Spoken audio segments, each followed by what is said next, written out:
Secretary to Honorable Chief Minister Shri Rajiv Arun Ikka ji. Along with them, I would like to invite the respected Secretary Industries Srimati Pooja Singhal ji, and also respected Director Industries Shri Jitendra Kumar Singh ji to join them. Please put your hands together as this auspicious day is being started by lighting the auspicious lamp. Everyone present here, show some energy, please.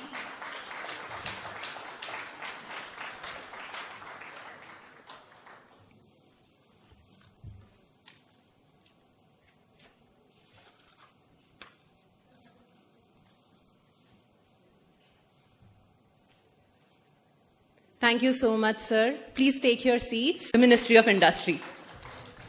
And now, it's time for the presidential address by the Honorable Chief Minister of Jharkhand. I would like to invite you to the podium, sir. So please welcome him with a huge round of applause.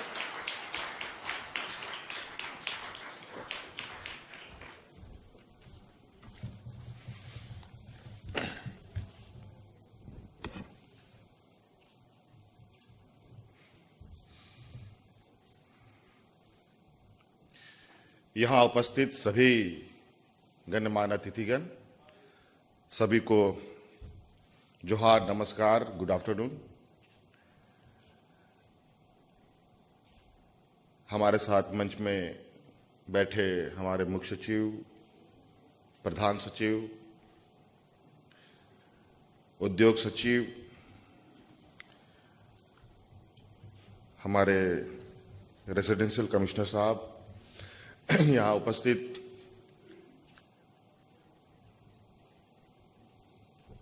सभी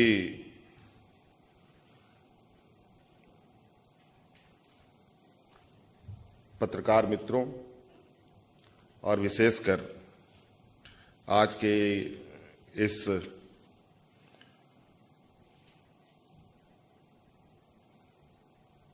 औद्योगिक क्षेत्र में विचार करने हेतु यहाँ उपस्थित सभी सम्मानित सदस्यगण, आप सब लोगों का हार्दिक स्वागत है। और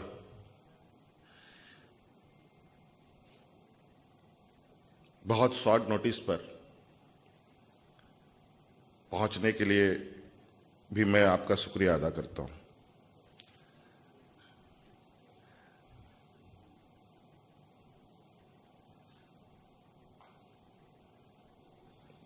हमारे राज्य में बजट का सत्र चल रहा है। इसी बीच उद्योग विभाग की तरफ से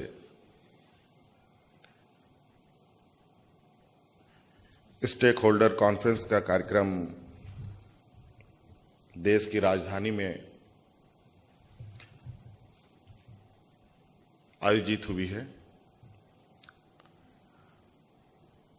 और इस व्यस्तम कार्यक्रम में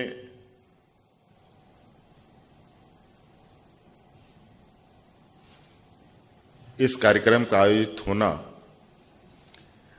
निश्चित रूप से कई मायने के साथ हम यहां आपके बीच में आए हैं।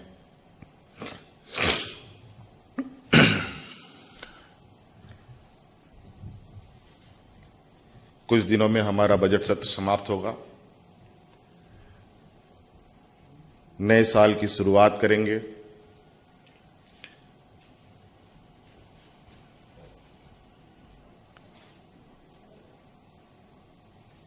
बीते साल 19-20 में चूंकि पूरा देश पैंडेमिक के सिचुएशन से परेशान था और उन परेशानियों को आप सभी लोगों ने महसूस भी किया है, पूरे देश ने महसूस किया है। और अब जब धीरे धीरे जीवन सामान्य की ओर जा रही है,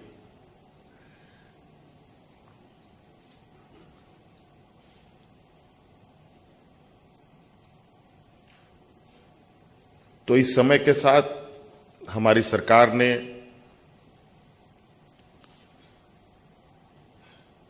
राज्य में उद्योगों को प्रोत्साहन देने हेतु कई विचार मंथन किए हैं, जो आपके समक्ष हमारे उद्योग सचिव जी ने कुछ बातों को रखा। मुख्य सचिव जी ने बहुत विस्तृत रूप में बातों को रखा हमारे राज्य के विषय में।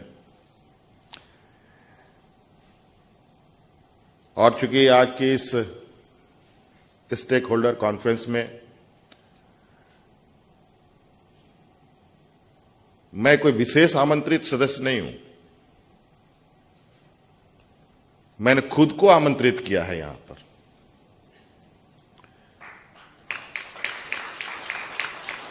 और वो इसलिए क्योंकि ये शुरुआत ये थी, विभाग का शायद कहना या सोचना ये है कि जब बहुत मेगा कार्यक्रम का आयोजन होगा, अभी ये लोग प्रिलिमिनरी स्टेज में ये सब स्टार्ट कर रहे हैं, जब चीजें मैच्योर स्थिति में होगी तब आप जाएं तो अच्छा होगा। क्योंकि मैं थोड़ा सा कोई भी काम करता हूं तो उस काम को खुद से देखने का, समझने का कोशिश भी करता हूं। और इसलिए इस व्यस्तम कार्यक्रम में भी मैं आपके बीच हूं, आपकी बातें सुनने के लिए, आपकी सुझाव सुनने के लिए, क्योंकि मैं चाहता हूं कि हमारे राज्य में आने वाले समय कुछ ऐसे लकीरें खींची जाए, कुछ ऐसी व्यवस्थाएं स्थापित की जाए जिससे आपके साथ साथ झारखंड को मिले, झारखंड के लोगों को मिले, झारखंड के आंतरिक संसाधनों के विषय में हमारे मुख्य सचिव जी ने बहुत विस्तृत रूप में बातें कही हैं। क्या पॉजिटिव है, क्या नेगेटिव है, क्या लॉजिस्टिक्स हैं,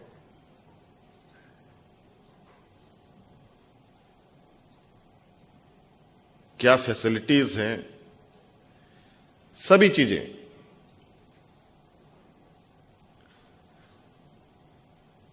आपके समक्ष रखा है। हमारी नई पॉलिसीज आनी हैं, जो कुछ आपके सामने रखा गया है, इसको फाइनल शेप देने के लिए आप लोगों से एक सलाह आवश्यक हमें प्रतीत हुई है। इसको लेकर आज यहां हम लोग हैं।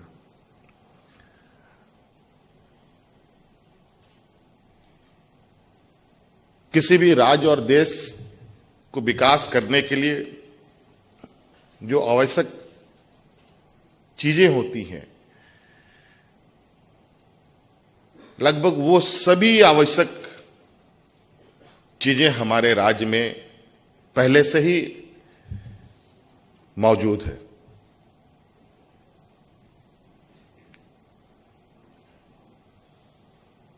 मैं नहीं समझ सकता हूं कि हमारे राज्य में किसी चीज की कमी है,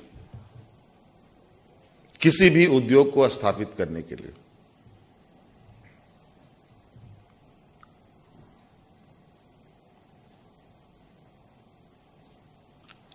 हमारे पास कमी है तो मात्र एक ही कमी है,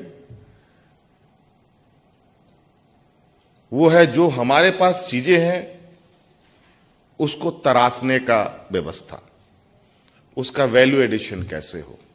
हमारे पास हीरा है लेकिन हीरा कटिंग करने का, उसको तराशने का हमारे पास व्यवस्था नहीं।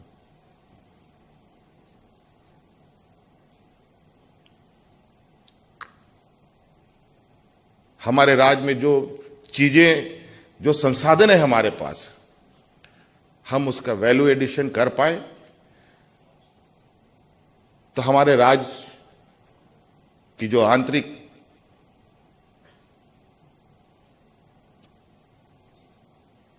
स्रोत का जो भंडार है, उससे राज्य को देश के अग्रणी राज्य में खड़ा किया जा सकता है। और इसमें आप सब लोगों की एक अहम और बड़ी भूमिका मुझे लगता है।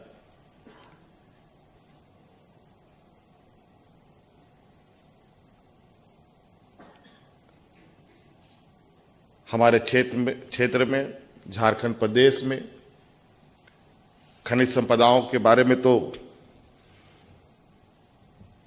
इसकी अलग पहचान है ही, और कमोबेश आजादी भारत के बाद उससे पहले से हमारे इस प्रदेश में खनिज संपदाओं के इर्द गिर्द ही बहुत सारी चर्चाएं हुई, बहुत सारी योजनाएं बने, बड़े बड़े उद्योग लगे। कभी इस देश को टाटा बिरला के नाम से जाना जाता रहा है। वो टाटा बिरला हमारे ही राज्य में से इनका जन्म हुआ और आज दुनिया के गिने चुने उद्योग घरानों में से हैं। एशिया का सबसे बड़ा स्टील उद्योग हमारे ही राज्य में लगा। मुझे लगता है कई ऐसे प्रतिष्ठानें हैं जो हमारे ही राज्य से लोगों ने शुरुआत किया, चाहे हेवी इंजीनियरिंग कॉरपोरेशन हो, चाहे टाटा स्टील हो, चाहे बोकारो स्टील प्लांट हो, यहां तक कि किसानों के लिए खाद बनाने की जो फर्टिलाइजर फैक्ट्री है वो भी हमारे ही स्टेट में पहली बार झारखंड में बना था। और मुझे लगता है किसी चीज का एक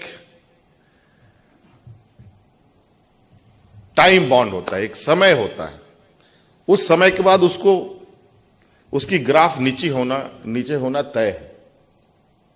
इसके लिए हमें निरंतर इस बार नजर रखनी होती है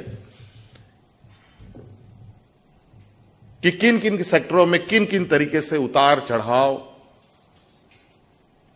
हो रहे हैं, इनकी वजह क्या है, सरकार की पॉलिसीज है या कोई और कारण है।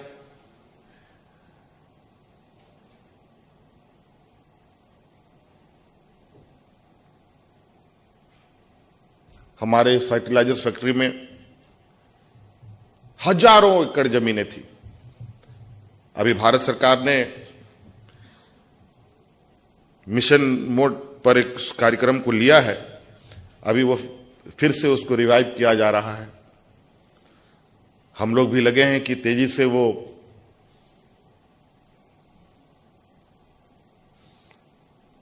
अपने वास्तविक स्थिति में आए, प्रोडक्शन की स्थिति में आए, और उसकी मॉनिटरिंग भी लगातार हो रही है। इसी तरीके से हम लोग भी माइंस मिनरल्स तो हमारा कोर सेक्टर है ही, इसके अलावा हम लोग थोड़ा सा उससे अलग हट करके और उद्योगों की तरफ हम जा रहे हैं। जैसे कि मैडम ने कहा है कि हम लोग एग्रीकल्चर सेक्टर में भी जा रहे हैं, मोटर व्हीकल्स में भी जा रहे हैं, इलेक्ट्रॉनिक्स मैन्युफैक्चरिंग की ओर जा रहे हैं।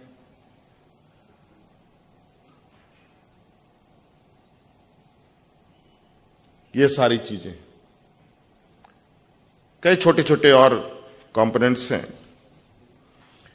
इस ओर हम जा रहे हैं जो पहले मुझे लगता है कि बहुत ज्यादा माइंस मिनरल्स के अलावा हट के कभी सोचा गया है। अभी थोड़ा इस विषय पर काफी थ्रस्ट के साथ हम काम कर रहे हैं। हम प्राकृतिक संसाधनों में खनिज संपदाओं से ही सिर्फ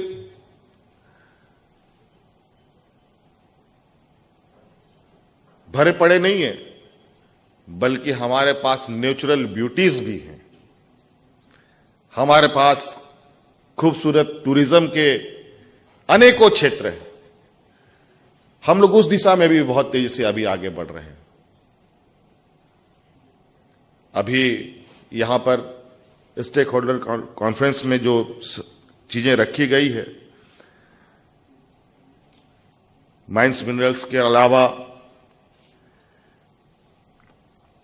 agriculture, food processing, electronics, manufacturing, pharmaceuticals, इन सब चीजों पर एक और चीज इसमें मुझे लगता है छूटा है, क्योंकि मैं चीजों को लगातार देखता हूं और हर बार कुछ ना कुछ नया, क्योंकि हमारा झारखंड प्रदेश कहा जा सकता है एक वर्जिन एरिया रहा है हर चीजों में। इसका कभी भी कोई उस पर काम नहीं किया गया, और वो है हमारे राज्य में और हमारे राज्य के नौजवानों के अंदर छुपी एक, कहा जा सकता है, कौशल खेलों के क्षेत्र में हमारे यहां बहुत बड़े पैमाने पर खिलाड़ियों का भंडार भी है। हम स्पोर्ट्स क्षेत्र में भी इन्वेस्ट कर सकते हैं। हमारे यहां फुटबॉल बहुत प्रचलित है। हमारे देश के हॉकी खिलाड़ियों में 7 बच्चों से अधिक प्लेयर्स हमारे राज्य से आते हैं। आप हॉकी के इंडस्ट्री में भी इन्वेस्ट कर सकते हैं। कई ऐसी खेल का क्षेत्र है जहां स्पोर्ट्स पर भी हम वहां इन्वेस्ट कर सकते हैं और वहां उसको बढ़ा भी सकते हैं। हमारा प्रदेश एक ऐसे जगह अवस्थित है जहां से हम 2-2, 3-3 जल मार्ग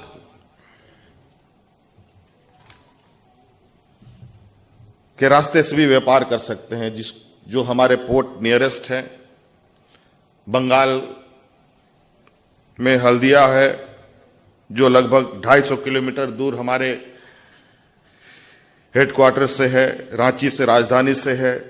पारादीप है लगभग 400 किलोमीटर। साहेबगंज है जो अभी नया नया बना है, वो 350 किलोमीटर है।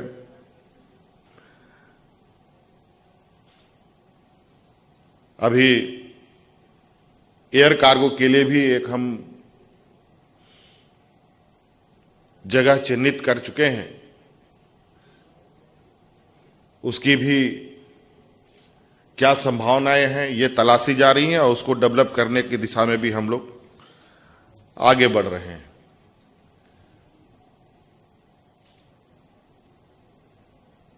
हमारे पास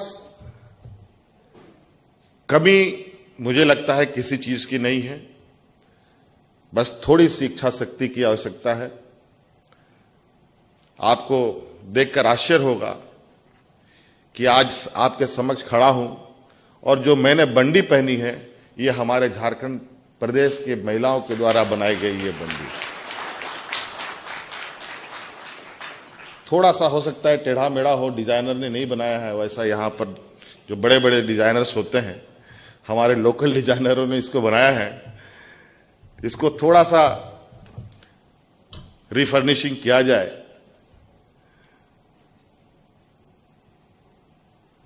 तो और बेहतर हो सकता है।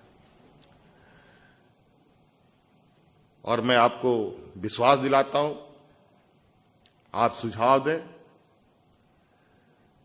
अपने आइडियाज शेयर करें और जहां आपको कोई दिक्कत लगेगी मैं आपको आश्वस्त करता हूं, सरकार पूरी तरीके से आपके साथ खड़ी है। हम खड़े होकर आपके उद्योग लगाएंगे ताकि आप सब लोग निर्भीक होकर के अपने काम कर सके, किसी का भी कोई संकोच ना हो। हमारे पास पानी है, हमारे पास बिजली है, हमारे पास जमीन है, हमारे पास मैन पावर है। लाखों लोग इस पेंडेमिक के सिचुएशन में ही पूरे देश के लोगों को लगा कि किन किन राज्यों से कहां कहां लोग रोजगार की तलाश में जाते हैं। शायद किसी राज्य को पता होगा कि किसी के राज्य से कितने लोग कहां कहां जाते हैं। हमें भी पहली बार पता चला। लगभग 8 से 10 लाख लोग तो रजिस्टर्ड, मतलब हमारे रजिस्टर में रजिस्टर्ड हुए हैं। अनऑफिशियली कितने गए हैं, कितने आए हैं,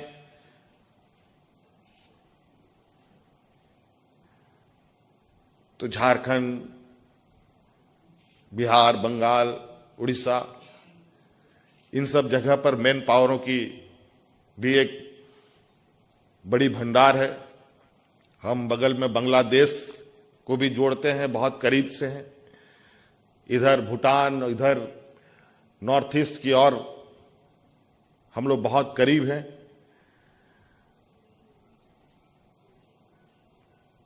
तो हम लोग बहुत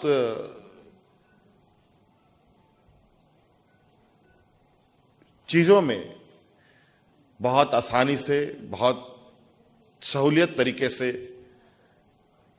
हम लोग व्यापार के क्षेत्र में भी आगे बढ़ सकते हैं। तो इसलिए मुझे लगता है कि बहुत चीजें जो तकनीकी विषय हैं, जो आपको जानने की इच्छा आप रखते हैं, सवाल आप पूछना चाहते हैं, निश्चित रूप से हमारे साथ पदाधिकारी लोग, अभी तो बहुत कम लोग आए हैं, मुझे लगता है कि आप लोगों की सहमति बनेगी। आप लोगों की उत्सुकता के साथ, आप लोगों की जब चीजें, आप लोग भी संतुष्ट होंगे, तब हर एक क्षेत्र के पदाधिकारी, हर एक विभाग के पदाधिकारियों के साथ भी हम लोग एक बड़ा समारोह के साथ राज्य को एक विकास के पथ पर आगे ले जाने के लिए आप लोगों की भूमिका सुनिश्चित करेंगे। इन्हीं बातों को के साथ मैं अपनी बातों को समाप्त करता हूं। बहुत बहुत धन्यवाद, शुक्रिया, जोहार।